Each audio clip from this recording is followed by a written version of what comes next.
Salut les amis et bienvenue chez Benji McFly, ouverture de 3 nouvelles figurines gagnées gratuitement sur Toreba. Elles sont ici, 1, 2, 3 figurines. Je vais pas vous réexpliquer comment on fait pour jouer sur Toreba, je vous ai déjà fait une vidéo à ce sujet. Je vous mettrai le lien de ma vidéo de présentation de Toreba à la fin de cette vidéo. Vous le voyez, 3 cartons, donc 3 figurines. On va faire comme d'habitude, on va se placer sous la caméra, on va déballer, on va monter les figurines et ensuite on regardera point par point pour voir les points faibles et les points forts de chaque figurine. Allez, go les potos, c'est parti, on ouvre le premier carton, j'ai pris au hasard, hein. Je sais pas si c'est le premier à être arrivé, le dernier, on s'en fout. De toute façon, on va découvrir les 3 figurines, quoi qu'il arrive. Le carton est ouvert, je retire le papier et nous découvrons le magnifique Goku. Alors ça c'est super parce que c'est la figurine qui est assortie au Vegeta que vous avez déjà vu en unboxing sur la vidéo précédente des figurines gagnées sur Toreba. Vous le voyez ici, donc du coup on les mettra côte à côte, hein, une fois qu'elle sera montée évidemment. C'est une figurine tirée du jeu Dragon Ball Z Dokkan Battle. Sur le côté ici, il y a la fameuse carte justement avec Vegeta. Je suis très content, j'ai réussi à gagner les 2 figurines assorties. Licence Dragon Ball Super, Ban Presto, Bandai, voilà. Dragon Ball Z Dokkan Battle collab Super Saiyan 2 Son Goku. Là on voit la figurine en entière. L'arrière de la boîte avec Vegeta et Goku. Et le dessous, bon ben rien de particulier, ce qui nous intéresse c'est le dessus de la boîte. Allez, on ouvre le capot et on va pouvoir découvrir déjà le contenu de cette boîte. Comme la Vegeta, il y aura les éclairs à assembler. Donc ça c'est le carton qui était à l'intérieur de la boîte. Un petit coup de cutter et on va découvrir les sachets qui renferment les différentes parties de la figurine. Vous le voyez, tout est à monter, enfin tout. On a le buste, les jambes à Goku, l'auréole, le socle, et il manque quelque chose, les éclairs, ils sont ici les éclairs. Je libère chaque élément de la figurine, je la monte et ensuite on la mettra sur le socle pour la découvrir dans le détail. Tout est sorti des sachets, maintenant on va pouvoir l'assembler, ça va être rapide hein, comme d'hab. Le plus long ça va être certainement les éclairs à assembler sur chaque partie du corps de Goku. On a la fameuse auréole mais je pense que je vais la mettre à la fin. Alors on a du mal à voir le coloris mais elle oscille entre le beige et le doré. Pour les éclairs le plus simple c'est déjà de se mettre le modèle à côté. Et en plus sur les éclairs il y a des petites encoches qui ne peuvent aller qu'à certains endroits. On peut pas les mettre à d'autres endroits, c'est fait exprès. J'ai placé les éclairs, il reste plus qu'à mettre l'auréole et le socle. Et puis voilà, on aura fini d'assembler la figurine de Goku. L'auréole c'est tout simple, vous le voyez il y a un petit trou à l'arrière des cheveux de Goku. Hop, on la clipse. Et c'est placé. Bon alors après il faudra l'orienter de façon à ce que ce soit à peu près droit. Le socle justement on va regarder, vous voyez c'est comme la Vegeta. Il y a une transparence et ça j'adore quand les socles sont travaillés comme ça, c'est la super classe. Et vous savez où elle va la titige? Elle va dans le cucu comme d'habitude. Allez, on perd pas les bonnes habitudes. Waouh, elle est super dure à mettre hein. On y est presque, on y est presque. Oh ça y est j'y suis. Je me suis fait mal au bras et tout tellement il fallait forcer. Bah du coup, j'ai défait les éclairs forcément. Il n'y a plus qu'à clipser la tige dans le socle. Et ce sera bon. Voilà. Ça y est, on peut découvrir la figurine dans le détail. Elle est assemblée et franchement, elle a la méga classe. Je la surkiffe. Pareil que la Vegeta, elle est franchement formidable. L'auréole, comme je vous l'ai dit, difficile de voir la couleur comme ça sur la caméra, mais en regardant bien avec les yeux, ça oscille entre le beige et le doré. Pour les cheveux, il y a plusieurs nuances de couleurs sur les cheveux et ça c'est cool. Ça passe du jaune clair au jaune foncé. On voit qu'ils ont fait un effort vraiment sur les effets de couleur sur les cheveux et ça c'est fort appréciable. Surtout qu'en plus les cheveux sont creusés. On voit bien les différentes mèches. C'est très très beau. Le visage bien dessiné, les petits yeux verts magnifiques de Goku, les dents bien serrées, le regard bien hargneux. On voit bien vraiment tous les aspects du cou, c'est super. Et il y a même une fois de plus des nuances de couleurs sur le cou, c'est parfait. Les vêtements avec les pliures, les stries, tout ce qu'il faut, les nuances de orange qui passent du jaune, orange foncé, orange clair. Le bleu, pareil, il y a des nuances, les muscles sont très bien travaillés. On regarde un petit peu le dos et du coup vous voyez les fixations des éclairs. Comme je vous l'ai dit, on ne peut pas se tromper sur les fixations, hein. Chaque éclair a une encoche différente. Le poing gauche de Goku bien fermé, prêt à mettre son poing dans la tronche à Majin Vegeta. Pour le pantalon, on est sur la même logique que sur le haut du corps, hein. Du coup des nuances de orange, de jaune. Rien à dire, les plis, les bottes sont parfaites avec le petit nœud. Est-ce qu'on a le stri dessous les bottines? Eh bien oui, on a les petits stries sur la semelle des bottes. Et ça c'est important, c'est le petit détail qui fait la différence. Une très belle figurine de Goku gagnée sur Toreba, je vous le rappelle. On va la mettre à côté de Vegeta.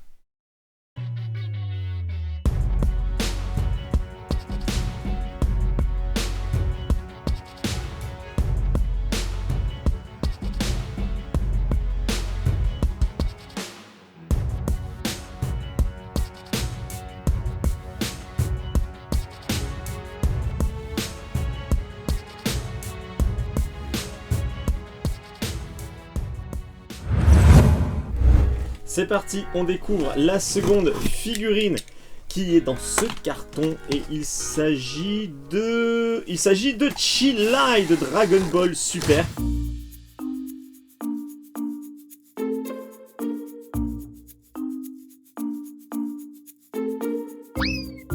On la sort du carton et on découvre les détails de la boîte. Comme vous l'avez vu, c'est Chilai du film Dragon Ball Super Broly et c'est de la gamme BWFC Banpresto World Figure Colosseum, ce qui veut dire que nous avons sur le côté l'identité du sculpteur de la figurine. Il s'agit de Hiroyuki Nakazawa. Pour les différentes faces, vous voyez, il y a Chilai ici. De ce côté, il y a juste le logo et le nom de Chilai. Derrière, une fois de plus, Chilai.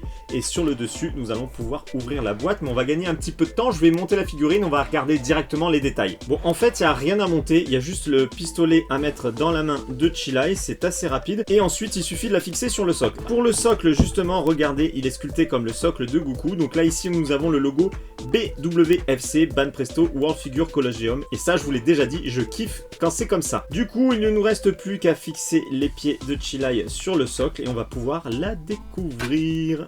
Regardez-moi ça comme elle est mimi, la petite Chilai, le petit sourire, super, le scouter sur l'œil gauche, le petit pistolet blaster, la sacoche sur sa ceinture. Pas grand chose à dire sur la figurine puisque c'est un personnage assez simple de par sa tenue.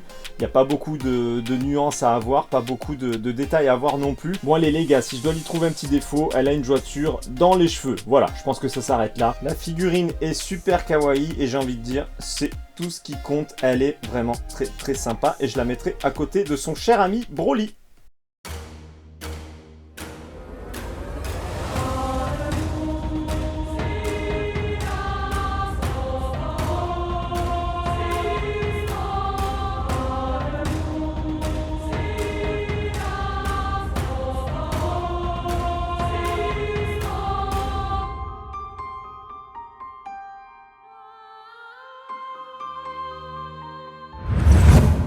Le dernier carton de cette ouverture de figurine est bon, normalement plus trop de suspense pour moi. Je sais qui il reste à découvrir. J'ai un petit peu peur parce que regardez, le colis a quand même pris un joli shoot. J'espère que le carton n'a pas morflé. On peut découvrir qui est à l'intérieur. Vous le voyez, c'est Asta de Black Clover, un manga que j'affectionne tout particulièrement.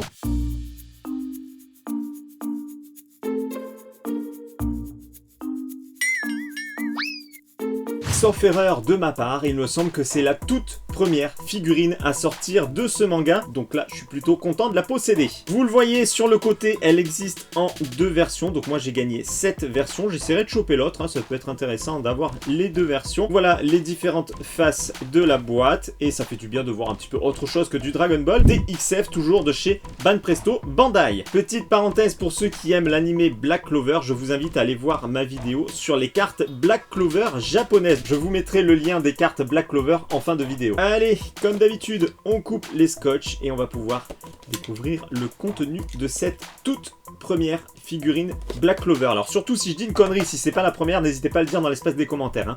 Mais d'après moi, c'est la première, je n'en ai jamais vu d'autres avant celle-ci. C'est ouvert, on va pouvoir voir comment ça se compose à l'intérieur. Est-ce que c'est comme les Dragon Ball? Oui, ça a l'air en tout cas. Il y a le petit plastique qui contient toutes les pièces de Asta. Eh bien, il est en une partie, ça va être rapide, hein, comme Chilai. Dans le détail, du coup, nous avons le socle, la tige de maintien, l'épée et Asta. Même principe que pour Chilai, il suffit de glisser l'arme dans la main.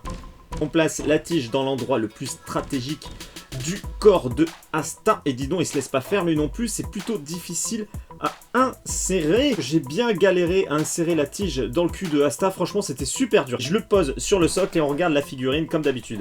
Eh bien, je suis conquis par cette belle première figurine de Asta. Franchement, elle est top. Au niveau des cheveux, il n'y a pas de souci, c'est sculpté, il y a du détail. Je dirais que le défaut se situe au niveau de la main qui n'est pas très bien sculpté et qui a un aspect un petit peu cire, c'est un petit peu dommage. Le sabre de Asta qui a été vieilli, bon c'est pas ouf non plus, hein, ça a été vite fait, mais bon après, dites-vous que c'est pas des figurines qui coûtent très cher, hein, puisqu'elles sont à gagner dans les UFO Catcher au Japon. La cape, les vêtements, la ceinture, le pantalon, les petites bottes de Asta. Honnêtement, pour moi, c'est une réussite. Les vêtements qui sont déchirés sur le bas de sa veste, les petites croix sur la sacoche, la ceinture. Sur les bottes, on a un petit aspect cuir martelé, c'est plutôt sympa, c'est réaliste. Donc c'est une première figurine de Black Clover. Je sais pas ce que vous en pensez, je sais pas si vous connaissez tous l'animé, mais je vous invite à lire ou regarder l'animé. Alors personnellement, Je vous conseillerais plutôt de le lire ou de le regarder en VF, puisque sur la version japonaise, le doubleur de Asta est juste insupportable, il fait que hurler.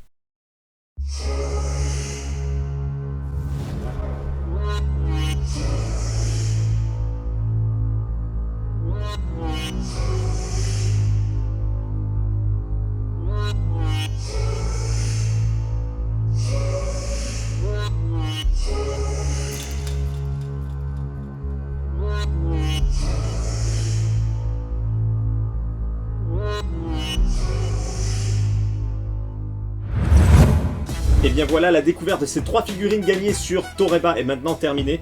J'adore franchement les 3 figurines, on a 3 univers bien différents malgré qu'il y ait 2 figurines de Dragon Ball. La Goku, franchement, elle est splendide avec ses petits éclairs, l'auréole. Rien à dire, c'est une très belle figurine. Pour Chilai, une belle petite réussite. Bon, il n'y a pas besoin d'avoir 50 000 détails sur cette figurine, mais le résultat est là et ça me plaît. Et la dernière figurine, celle de Asta de Black Clover, elle est vraiment super belle, je l'adore, je vais la mettre à côté des mangas. Ça va être parfait dans la bibliothèque.